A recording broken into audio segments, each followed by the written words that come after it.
स्वागत है आपका वयस्क बाइबल अध्ययन गाइड में। इस सप्ताह हम पाठ 3 पढ़ेंगे, अप्रैल 12 से 18 के लिए। शीर्षक है विवाह से प्रतीक। सबत दोपहर इस सप्ताह के अध्ययन के लिए पढ़े उत्पत्ति 2 का 23 से 25, इफिसियों 5 का 29 से 32, यजेकियल 16 का 4 से 14, प्रकाशित वाक्य 18 का 1 से 4, उत्पत्ति 24 का 1 से 4, प्रकाशित वाक्य 19 का 1 से 9। याद वचन।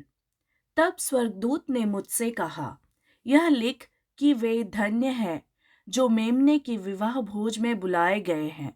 फिर उसने मुझसे कहा, ये वचन परमेश्वर के सत्य वचन हैं। प्रकाशित वाक्य 19 का 9। बाइबल इतनी सशक्त प्रेम कहानियों से भरी हुई है जो उद्धार के पहलुओं और अपने लोगों के लिए परमेश्वर के प्रेम को प्रकट करते हैं। रिश्तों में सबसे अंतरंग विवाह एक स्कूल साबित होता है, जहां अगर हम खुद को उस तरह से अनुभव करने की अनुमति देते हैं जैसा कि परमेश्वर ने चाहा था, तो हम हमारे लिए उसके प्यार के बारे में, उसके साथ हमारे रिश्ते के बारे में और हमें छुड़ाने के लिए वह किस हद तक गया है, इसके बारे में गहरी सीख पा सकते हैं। प्रेम और विवाह की आधुनिक अवधारणाओं ने वैवाहिक अनुबंध के माध्यम से परमेश्वर हमें जो सिखाने की कोशिश कर रहा है, उसकी सराहना करने की हमारी क्षमता को विकृत कर दिया है। यद्यपि मानवीय पापपूर्णता ने विवाह को और लगभग हर चीज को बहुत विकृत कर दिया है, फिर भी विवाह सत्य, यहाँ तक कि भविष्य सूचक सत्य को प्रकट करने का एक सशक्त तरीका हो सकता है।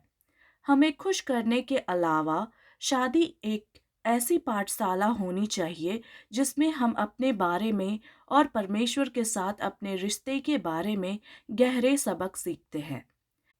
इस सप्ताह हम विभिन्न तरीकों का पता लगाएंगे जिसमें परमेश्वर का वचन विवाहों के बारे में अच्छे और बुरे बात करता है।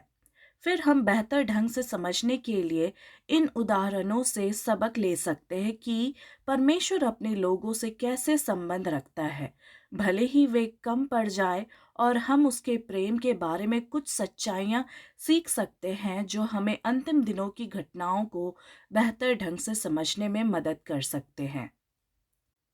रविवार, अप्रैल 13 के लिए शीर्षक है एक मांस। बाइबल के कुछ रूपक उस घनिष्ठता को रेखांकित करते हैं जो परमेश्वर मानव जाति के साथ विवाह से भी अधिक चाहता है। यह रूपक बाइबल की कथा में इतनी बार उपयोग किया जाता है और प्रकाशित वाक्य में इतना स्पष्ट रूप से दिखाई देता है कि बाइबल के छात्रों के लिए यह समझना अनिवार्य है कि जब परमेश्वर इसे शब्द में उपयोग करता है तो वह क्या कर रहा है। उत्पत्ति 2 का 23 से 25 और इफिसियों 5 का 29 से 32 पढ़े। मानव विवाह किस प्रकार मानवता के साथ मसीह के बंधन को प्रतिबिंबित करता है।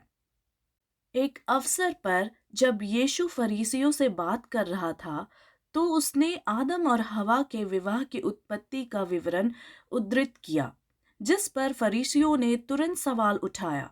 फिर मूसा ने तलाक का प्रमाण पत्र देने और उसे दूर करने की आज्ञा क्यों दी? मत्ती 19 का 7। निसंदेह मूसा को राष्ट्र का संस्थापक भविष्यवक्ता माना जाता था। कल्पना कीजिए कि विवाह संस्था के लेखक को उसके ही भविष्यवक्ता के विरुद्ध खड़ा करके उस पर प्रश्न चिन्ह लगाया जाए। उनका व्यवहार यीशु के प्रति उनके दृष्टिकोण का विशिष्ट था।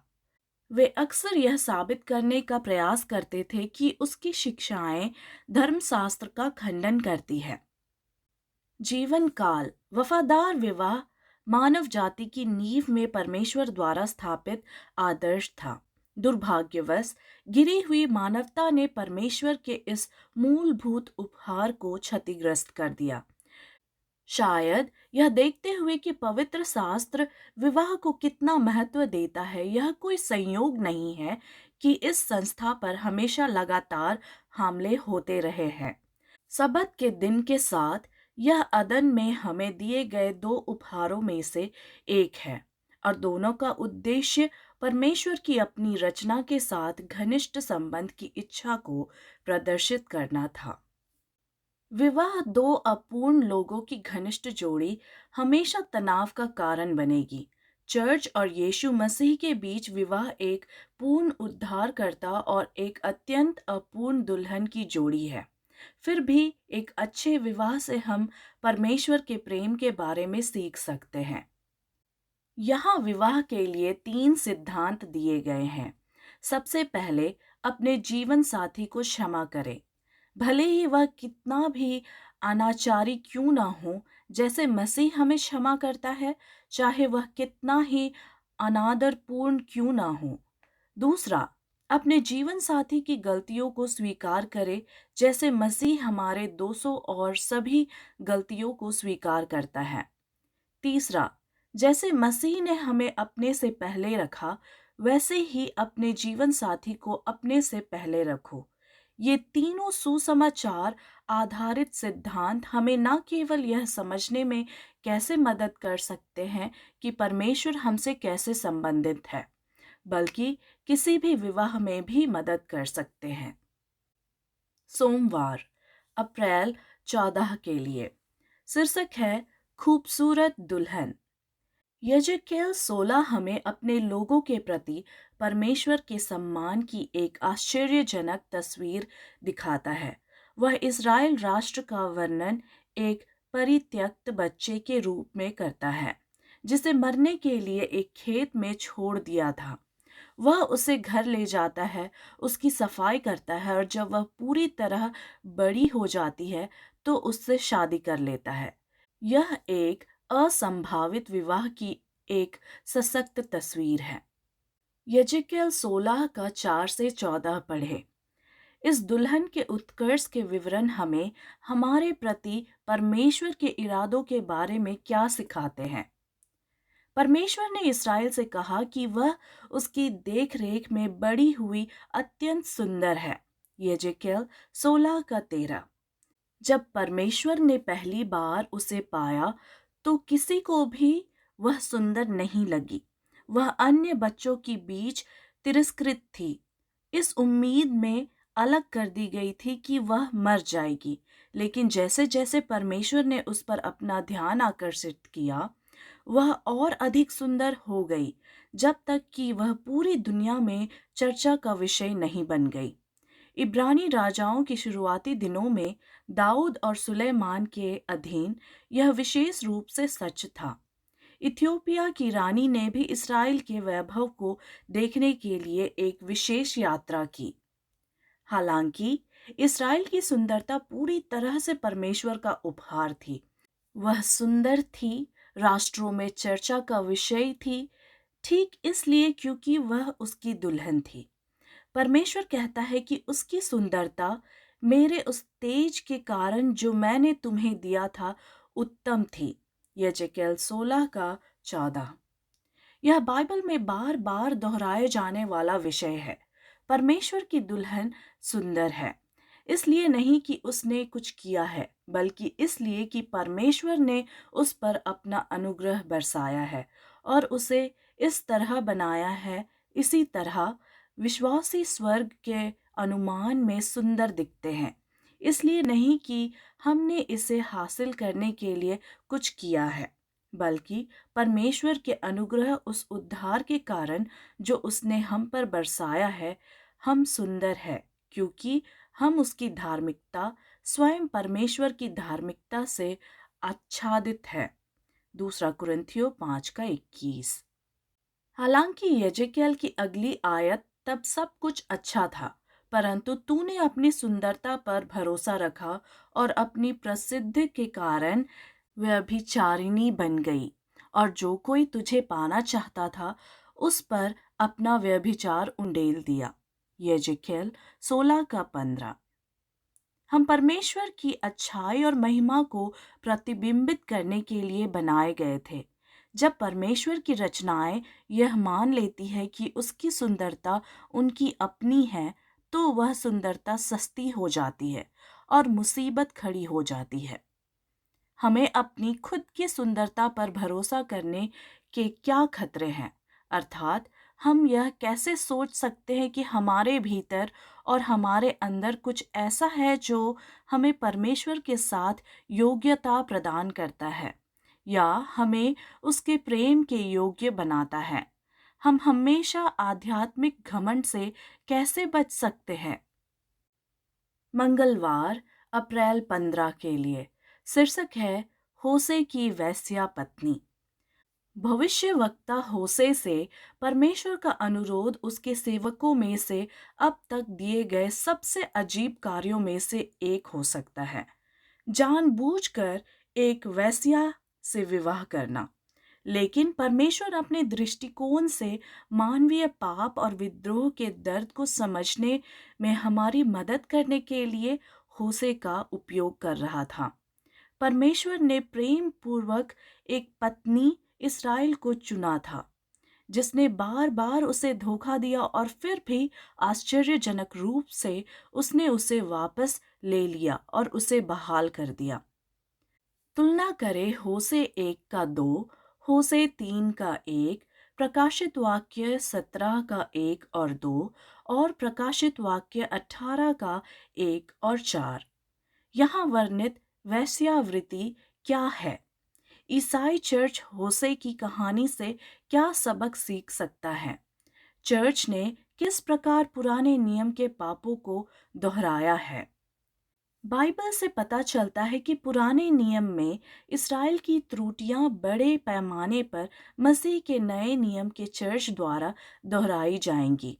परमेश्वर की वाचा के लोग अपने निर्वासन से पहले बेतहासा भटक गए, जिससे पड़ोसी राष्ट्रों की मूर्ति पूजक प्रथाएं परमेश्वर की वाचा वाले राष्ट्र में आ गई।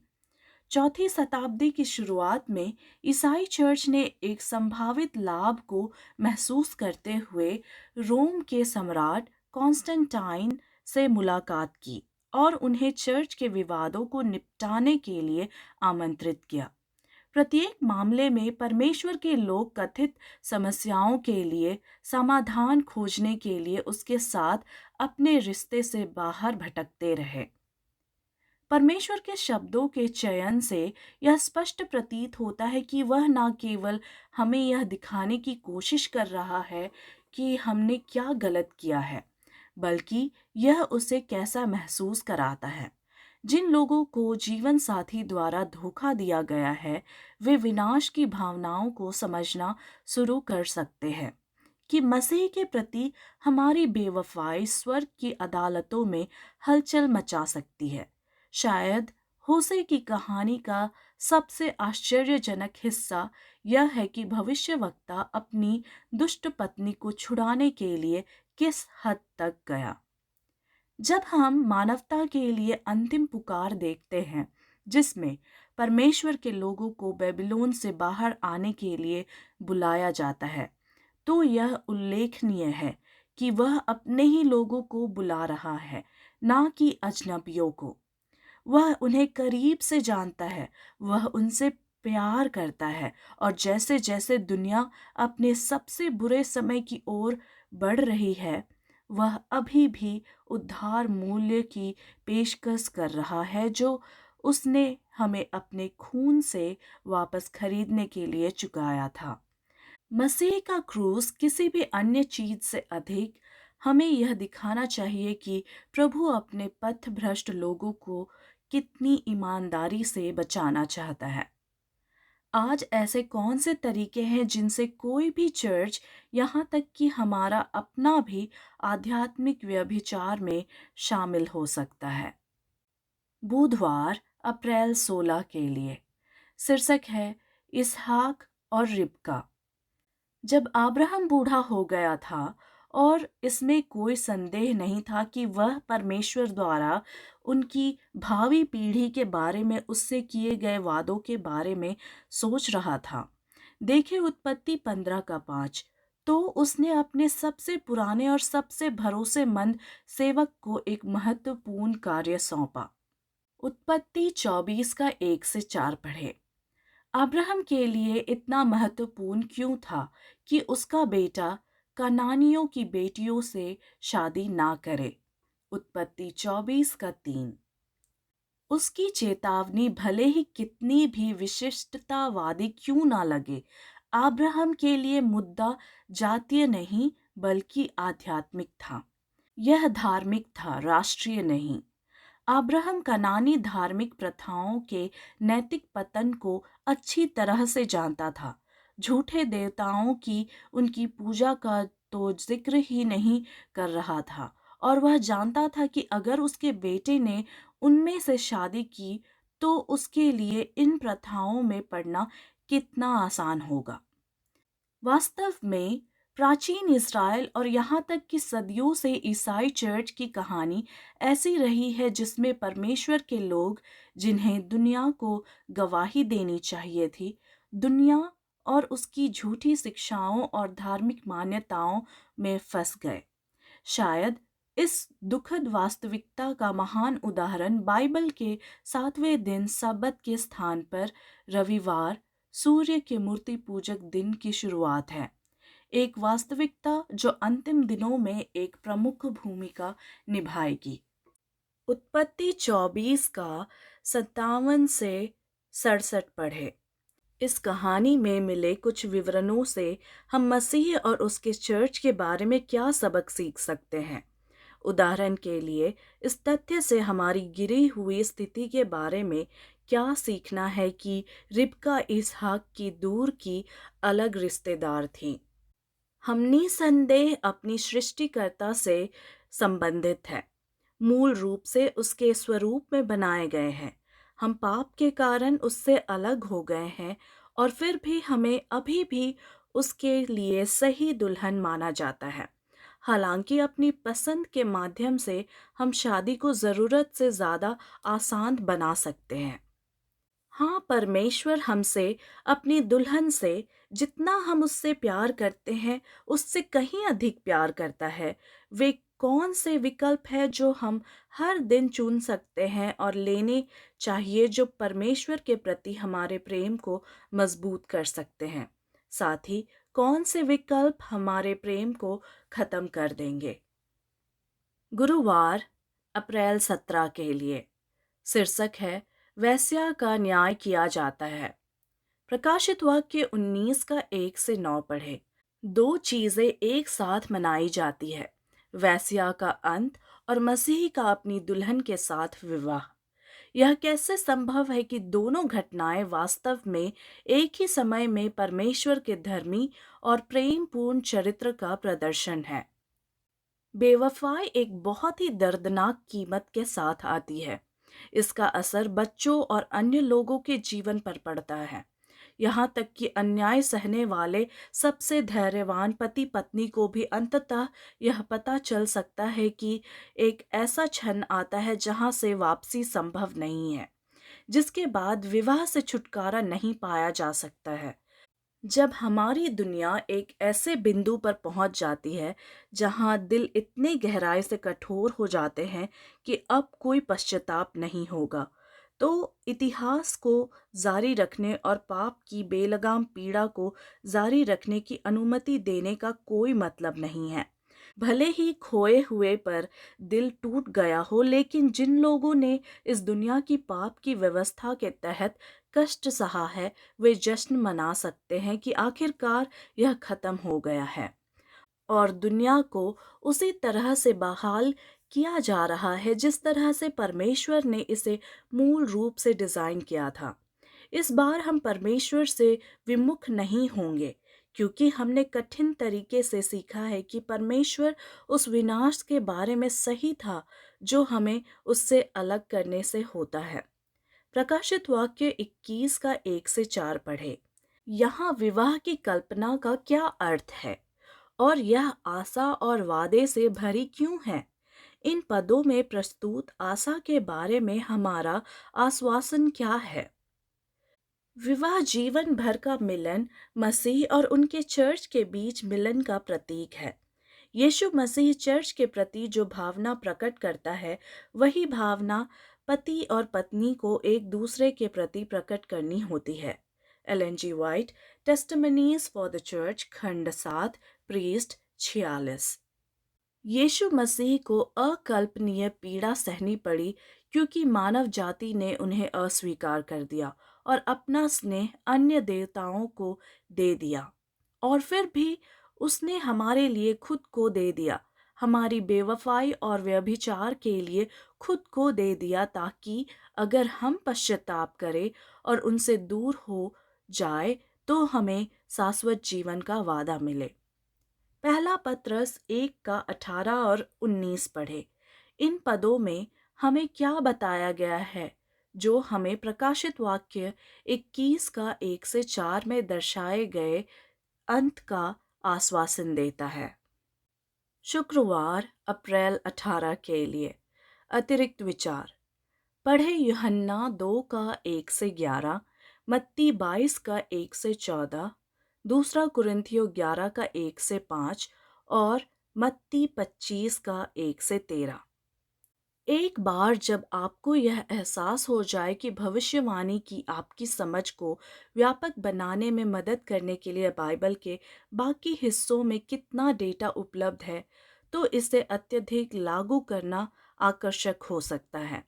सदियों से कुछ ईसाइयों ने बाइबल की कहानियों में पाए जाने वाले प्रतीकवाद और कल्पना पर इस हद तक जोर दिया है कि वे ऐतिहासिक कथा को वस्तुतः एक मिथक मानने लगते हैं, जबकि पवित्र शास्त्र में अर्थ की परतें लगभग हर जगह पाई जाती है। हमें हमेशा याद रखना चाहिए कि परमेश्वर के पास वास्तविक घटनाओं को लेने का एक तरीका है जिसमें वास्तविक लोग शामिल होते हैं और चर्च के साथ उनकी भविष्य की बातचीत के बारे में हमें चीज़ें सिखाने के लिए उनका उपयोग करते हैं। उदाहरण के लिए, काना में विवाह की दावत भविष्यवाणी में इस्तेमाल किए गए विवाह के रूपक में अंतर्दृष्टि प्रदान कर सकती है, लेकिन शादी एक शाब्दिक घटना थी। मसीह के वचन ने दावत के लिए पर्याप्त प्रावधान प्रदान किया। मनुष्यों के अधर्मों को मिटाने और आत्मा को नवीनीकृत करने और बनाए रखने के लिए उसकी कृपा का प्रावधान इतना प्रचुर किया। Ellen G White, the desire of ages, प्रीस्ट 149। या जैसा कि यहाँ लिखती है, प्रभु परमेश्वर कुछ नहीं करेगा, परंतु वह अपने दास भविष्यवक्ताओं पर अपना भेद प्रकट करता है, जबकि गुप्त बातें हमारे परमेश्वर यहोवा की है। जो बातें प्रकट की गई है वे हमेशा के लिए हमारी और हमारे बच्चों की है। आमोस 3 का 7। व्यवस्था विवरण 29 का 29। परमेश्वर ने हमें ये चीज़ें दी है और उनका आशीर्वाद भविष्य सूचक वचनों के विश्वास पूर्वक प्रार्थनापूर्ण अध्ययन में शामिल होंगे। The desire of ages, page 234। चर्चागत प्रश्न। पहला, यूहन्ना 2 का 1 से 11 पढ़ें। यूहन्ना के सुसमाचार में कई तत्व हैं जो मसीह के भविष्य के कार्य का पूर्वाभास देते हैं, और टिप्पणीकारों ने उसे जानबूझकर तरीके पर ध्यान दिया है जिनमें यूहन्ना अपने पाठकों को क्रूस की ओर आगे बढ़ाता है। आप इस कहानी में यीशु मसीह के चरित्र और भविष्य के राज्य के विभिन्न पहलुओं को कहाँ प्रदर्शित होते हुए देखते हैं। यह हमें उद्धार की योजना या परम विवाह भोज के बारे में क्या सिखाता है, जिसका वादा परमेश्वर के पुत्र से किया गया है। दूसरा, 10 कुंवारियों का दृष्टांत बाइबल के विद्यार्थियों द्वारा व्यापक रूप से जाना जाता है और बहुत पसंद किया जाता है। यह महत्वपूर्ण कहानी हमें अंतिम दिन की घटनाओं के बारे में क्या सिखाती है? क्या यह महत्वपूर्ण है कि दूल्हे के आने में देरी हो रही है?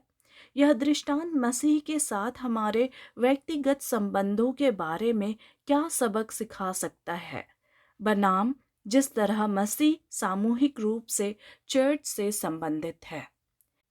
तीसरा, उन झूठी प्रथाओं के बारे में सोचे जो हमारे विश्वास के बाहर से ईसाई धर्म में प्रवेश कर गई है।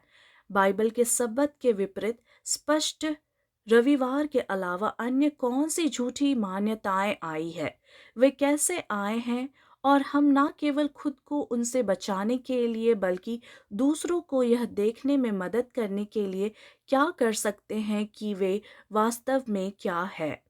तीन स्वर्गदूतों के संदेश किस तरह से ऐसा करने का प्रयास है जिससे लोगों को विश्वास में प्रवेश का चूकी झूठी मान्यताओं को देखने में मदद मिल सके। धन्यवाद। परमेश्वर आप सभी को आशीष दे।